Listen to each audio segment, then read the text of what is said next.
Fala galera focada! Você já pensou onde é que você vai fazer sua residência de cirurgia geral? Pois hoje a gente vai conversar sobre um assunto que é muito importante nessa escolha. Fazer residência em casa ou fora? Eu sou o Lauro, sou cirurgião de cabeça e pescoço, faço parte da equipe do Foco Cirúrgico e você está no Ajustando o Foco, toda segunda-feira, um novo vídeo falando sobre a vida do cirurgião desde o primeiro dia da faculdade até o primeiro dia com bisturi. Hoje a gente vai conversar sobre um assunto que não está escrito em livro nenhum. E é um assunto que nem todo mundo fica conversando muito a respeito, pois tem um mundo de coisa para a gente pensar na hora de decidir onde que a gente vai fazer nossa residência de cirurgia. Primeiro, será que eu vou conseguir sobreviver ao R1 naquela instituição ali?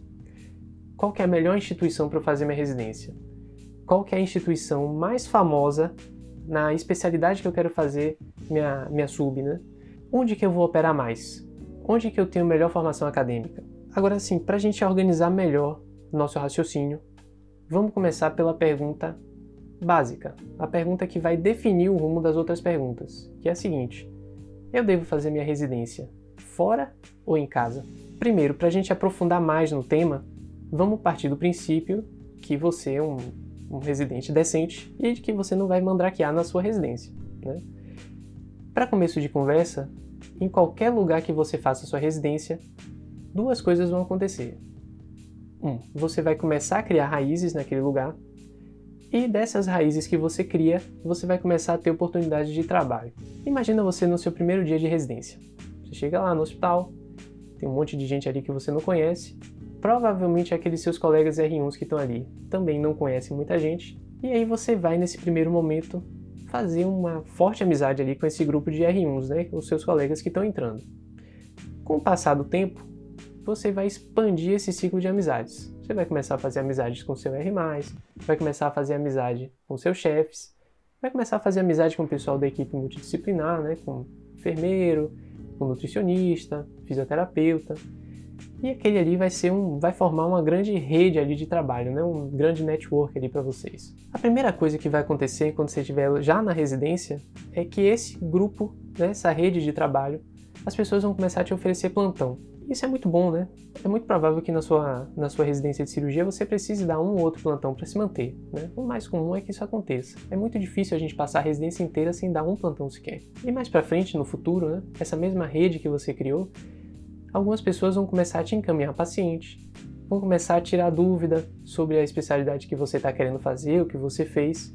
E quando você terminar de vez a sua especialização, é muito provável que algum chefe seu, né, alguma pessoa que você conheceu ao longo da sua formação, te chame para trabalhar. É muito mais provável que um chefe de equipe chame uma pessoa conhecida para trabalhar do que uma pessoa desconhecida, mesmo que a formação dessa outra pessoa desconhecida tenha sido melhor. Vamos chamar esse fenômeno aí de familiaridade na cirurgia. É mais fácil, né, você entrar na equipe quando todo mundo sabe como você opera, quando todo mundo sabe quais condutas que você toma. Isso daí, na hora de quem está voltando, né, para casa, por exemplo, foi fazer residência fora, está voltando para casa, isso é uma coisa que pesa a favor de quem fez residência em casa. E aí vamos conversar agora sobre algumas outras nuances aí de você fazer residência em casa ou fora, né? Primeiro de tudo, se você não pretende voltar para casa, falar, você quer fazer residência em São Paulo e quer ficar em São Paulo, não tem dúvida que é para você fazer residência no melhor lugar onde você puder, na melhor instituição. Você vai criar raízes lá e aconteça o que acontecer, você no futuro vai estar trabalhando ali naquele lugar, você vai estar inserido lá. Se você pretende voltar, tem algumas coisas que você precisa pesar. E se você quer mais facilidade para se inserir no seu mercado, muito provavelmente seja o caso de você fazer residência em casa. Quando você está fora de casa, né, o primeiro grande problema que surge ali para você é o bolso. É o maior sofrimento que a pessoa tem quando chega para fazer a residência. É fato que você, quando está fora de casa, vai ter que se virar para pagar suas contas, especialmente o aluguel. Eu, quando estava em São Paulo, assim, 80% da minha bolsa de residência ia só para pagar o aluguel. E aí tinha os outros 20% que eu tinha que administrar ali com a conta de luz, com a comida, o barzinho que eu saía, a gasolina, enfim, com a vida mesmo lá em São Paulo que era estourada de cara, né? E aí o que me ajudou, o que me segurou nessa época no R1 especialmente, foi o pé de meia que eu tinha feito no ano que eu passei trabalhando no Exército. Eu trabalhava no Exército e dava alguns plantões por fora, plantão de UTI especialmente. E nessa época, eu comecei a juntar muito dinheiro já pensando em não dar plantão, especialmente no meu R1 de cirurgia, porque eu sabia que ia ser uma época puxada, né? Mas claro que se você passou direto, vai direto fazer sua residência, você não tem como formar esse pé de meia, se prepara para quando você for fazer residência fora, você ter que dar mais plantão, você ter que ralar mais para acompanhar ali seu ritmo de gastos, né? E aí eu vou comentar também sobre uma das maiores vantagens que eu vejo quando você vai fazer residência fora. Quando você está fora de casa, a sua imersão na residência, ela é muito maior. Imagina aqui comigo, ó, talvez quem goste de viagem de trilha, né, entenda melhor o que eu estou falando.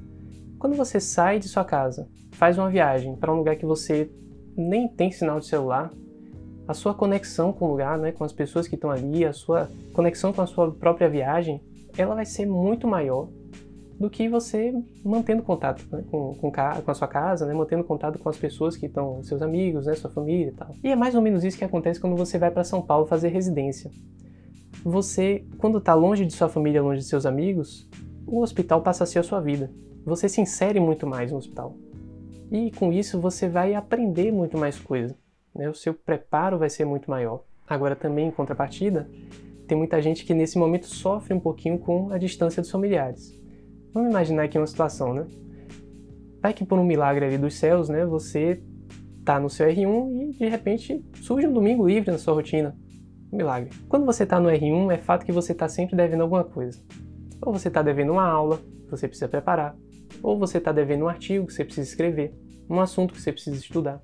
Sempre tem alguma coisa para você fazer. E aí você vai aproveitar normalmente esse tempo livre que vai surgir ali no seu final de semana, né, de noite. Agora imagine que nesse mesmo domingo que você tá livre, tem um aniversário do seu sogro para você ir, um almoço na casa de sua tia, tem um casamento de um amigo seu de infância para você ir. Você não vai deixar de ir para essas coisas. Agora, se você estiver em outro estado, inserido ali no hospital, é muito mais provável que você não vá para essas coisas porque você está longe. Mas foque na sua especialização. Isso daí é uma coisa que, óbvio, cada um precisa balancear bem, né? Essa distância com a família. Será que isso vale a pena? Será que não vale? Cada um vai ter sua própria resposta. E tem uma outra questão que eu acho mais importante ainda. Não é segredo, né? Cada dia que passa, nossos pais, nossos avós, eles não estão ficando mais novos. E aí aconteceu uma história comigo que eu vou até contar para vocês. E eu vi muitos exemplos também de coisas que aconteceram com algumas pessoas próximas, né? Às vezes um colega estava, sei lá, em São Paulo, em outro estado, em outro país, e o pai, a mãe, o avô, a avó adoeciam, até falecia. E as pessoas estavam distantes, não tinha nem como dar adeus. Enfim, ficava, porque não estava com a cabeça muito boa, né? Ficava transtornado, ele ficava desnorteado com aquela situação. E o que aconteceu comigo foi mais ou menos nessa linha. Eu, no começo do meu R2, minha avó ela teve uma isquemia mesentérica. E aí, quando isso aconteceu, minha mãe me ligou e falou assim, ó, meu filho, sua avó tá assim, tá assado, tá acontecendo tal coisa. Seria bom que você pudesse voltar aqui para Salvador. Eu, pô, não contei a história. Falei com o chefe, ó, chefe, tá acontecendo isso aqui, eu vou para Salvador. Comprei uma passagem e me fiquei de avião. Só que foi tudo acontecendo muito rápido, minha avó piorou muito rápido, enfim, não deu nem tempo de eu chegar em Salvador para me despedir dela. Isso para mim foi uma das coisas mais tristes da minha residência, né? Foi uma das fases mais tristes da minha residência. E foi uma coisa que eu não estava muito bem preparado, eu nunca tinha pensado muito a respeito disso. Óbvio que é uma coisa que a gente começa a pensar assim, pô, será que vale a pena mesmo me afastar da minha família? Só que quando a gente se afasta da família, claro que a gente não se afasta à toa, né? A gente está tentando buscar alguma coisa melhor para a nossa formação. É bom, é importante a gente ter isso muito bem ponderado na nossa cabeça. Quando você sai de casa para fazer residência fora, você está buscando se inserir num centro formador, num grande centro formador, né? E quando você se insere nesse grande centro formador, você, óbvio, vai ter algumas vantagens que vão acontecer com essa inserção. Você vai ter mais proximidade com pessoas que são formadores de opinião, definidoras de conduta, né?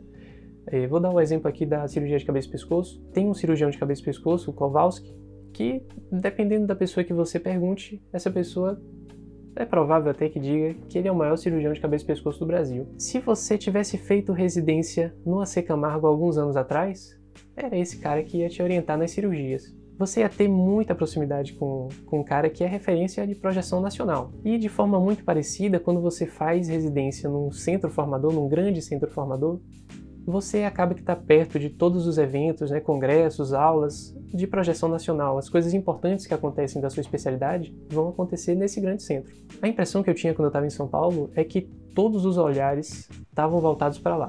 E a Unifesp, por exemplo, é tido como referência para algumas especialidades, né? Muitas coisas são referência lá na Unifesp. Então a impressão que a gente tem é que está todo mundo olhando o que é que a Unifesp está fazendo. Por exemplo, quando você faz sua residência, né, se insere num grande centro desse, a sua formação, o seu preparo para a especialidade vai ser muito melhor. Isso eu não tenho nem dúvida. Agora você vai precisar aproveitar isso bem. E aí entra também uma questão muito importante, que quem faz residência num grande centro, mesmo tendo uma formação melhor, pode ter mais dificuldade de se inserir no mercado quando volta para a cidade de origem, né? Quando volta para casa. Lembra daquela história que eu comentei sobre a questão da familiaridade cirúrgica? Né? A tendência que as pessoas têm, especialmente os chefes, de chamar para trabalhar aquele residente ou ex-residente que ele sabe exatamente o que é que o cara faz. Como é que ele opera, como é que ele atua, quais condutas ele toma. Nessa hora, quem está voltando para casa está em desvantagem em relação a quem fez a residência em casa. Como é que você vai fazer para amenizar isso daí? Nessa hora, você vai ter que se valer dos seus contatos de network da época do internato, da sua faculdade. Quando você está no internato, normalmente você faz contato com algum chefe, né? Você faz amizade com seus colegas e é isso que vai te salvar na hora de você voltar. É isso que vai te garantir uma inserção na hora de você voltar. Como eu fiz o meu R3 e o meu R4, né? Minha especialização em cabeça e pescoço, eu fiz no mesmo lugar onde eu atuo, a minha inserção na especialidade foi relativamente tranquila. Basicamente o que eu fiz foi identificar ali entre os chefes do Aristides Maltês, aquele que eu me identificava mais, né? Me identificava mais com a forma de operar, com as condutas. Colei nesse chefe e comecei a trabalhar para a equipe dele, né? Auxiliava em cirurgia e tal, e conforme as coisas foram evoluindo, os espaços foram surgindo.